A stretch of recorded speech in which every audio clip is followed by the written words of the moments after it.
warmest possible welcome to your world champions from Loveland Public Library from Loveland, Colorado.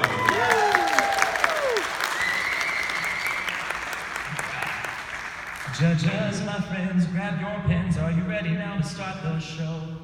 The virus will trend, team from Loveland. Right. And you, dear crowd, it's about to go down, so if you're ready now, please let me know. You ready? Okay. We've been ready. Right. And finally, but last not least, Team Wista, you're about to go viral. Please tell me, are you ready to go? The moral of this fable is no. Yes. Yes. Yes. Okay. Then team, please grab your things and begin. Oh, hello there. Not to be cliche, but I didn't see you. Anyway, the story I'm about to tell you is one of many, many that I hold on my page. So sit back, relax, and enjoy the past 909 performance of The Troll Upon the Tree. You see, I had found myself in a hopeless situation. I was sitting on the very top shelf of a library that had absolutely no ladders. It was terrified, believe me. You see, I was stuck there for I'm not really sure how long until this old lady came up, stumbled, and knocked me off the shelf. So she decided to take me home to the most magnificent of mountain fortresses, she called it. Really, it was a cave. Yeah, it was terrifying going up those rocky steps. But when we finally got there, and after many, many bruises, I saw that she had drawn these wonderful pictures on the wall of all the stories she had read. Her favorite, of course, was me. It was The Troll Upon the Tree, and this is how it went. There was once an old, shriveled, withered-up snake by the name of Loveland that lived in a damp tunnel not far from a great oak. He lived with his cousins, fifth, sons, daughters, uncles, grandpas, aunts, cousins, thrice removed. She was a cute, fluffy bunny. Her real name was Asharda, however, she disowned that name and replaced it with a much more menacing Lucy. She was evil to the core and raised Loveland to the same ideals. They robbed other villagers of their winter supplies, wore grossly mismatched clothes, and only were friends with birds. One day, Loveland went on a slither and came upon the great oak. "Hello," said the tree. Startled, all Loveland could manage was an eek. "Who might you live with?" inquired the tree.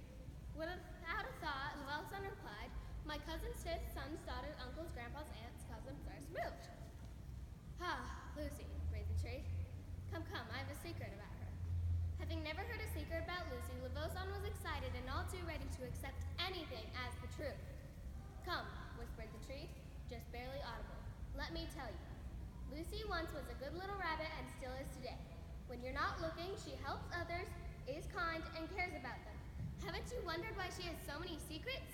Horrified at the false ideals, Loveland fled, never to be seen again.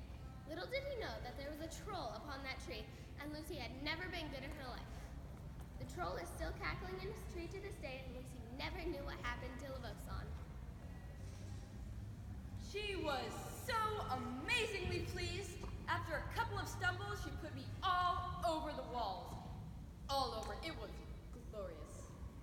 Until, this wasn't just taxing on her, because she was old. It was also very taxing on the cave, and it became very structurally unstable. So one day it collapsed, with both of us inside. Terrifying. I had a really horrible life. Make a note. See a therapist. After an hour, a day, couple of years, couple of millennia, I'm not really that good with time. So let's just say it was sometime before the 1800s. Okay? So after however long I was in there, I met this girl, or more like this girl met me, as she stumbled on the cave from her flowering town of Pomfrey. Her name was Melissa. That was it. "What's this? It looks as if this whole mountainside has crumbled into a giant heap. And are these, cave drawings, pictures? They seem to be telling the most magnificent story." So she decided that she absolutely had to go tell her two friends. On the way there, she stumbled upon me lying there helplessly under the heaviest rock in the world. So she picked me up and took me home. When she finally returned with her friends, what were their names? Martha and Stuart. Martha Stewart? Yep. And they finally decided that yes, the cave was telling a story, and that it really meant something for the world. Once they finally figured out exactly what it meant, they decided that, well, they need to write a song about it, share with their flowering town of Pomfret, because, duh. There was once a troll upon the tree who always laughed with glee. He told a lie to remember the past. Levoson the snake was the very last. He believed whatever he heard, even if it was quite absurd. So the moral of this fable is not to be believed, unless you are a table Who has misperceived.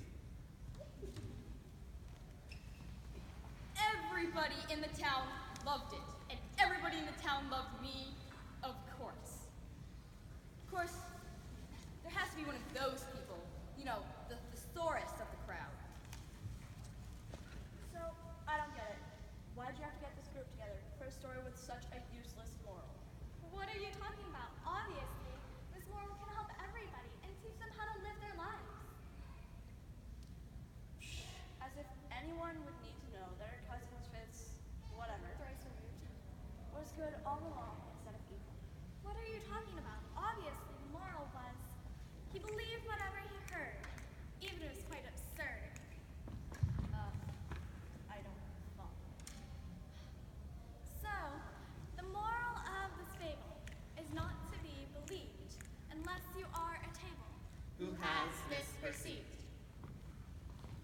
Oh, so the moral is that not every fable is to be believed. Exactly. And I'm a table? And so everyone in the town was either humming the song in their heads or obsessed with the beautiful artwork that is me. And that stuff on the caves. You know, I'm not really sure why they liked it, but whatever. They still had no way to share it with the outside world. And their neighboring cites, who weren't the sharpest knives on the chandelier, if you catch my drift. But either way, they decided to send their finest messenger, Stuart. It was a small town, don't judge. The Pomfret's alphabet of lamps, in which each letter of the alphabet was represented by one or multiple positions of a lamp on the sacred tree and lamp package that the town had recently purchased. And so they shared it with the world. Of course, not every fable is to be believed. I must go and tell everyone of this new revelation. So, as the cookie crumbled, as those hip kids say nowadays, stranger danger cautionaries were spread everywhere, warning people of other people on the streets. So remember, not every book, fable, or Facebook message is as truthful as I am.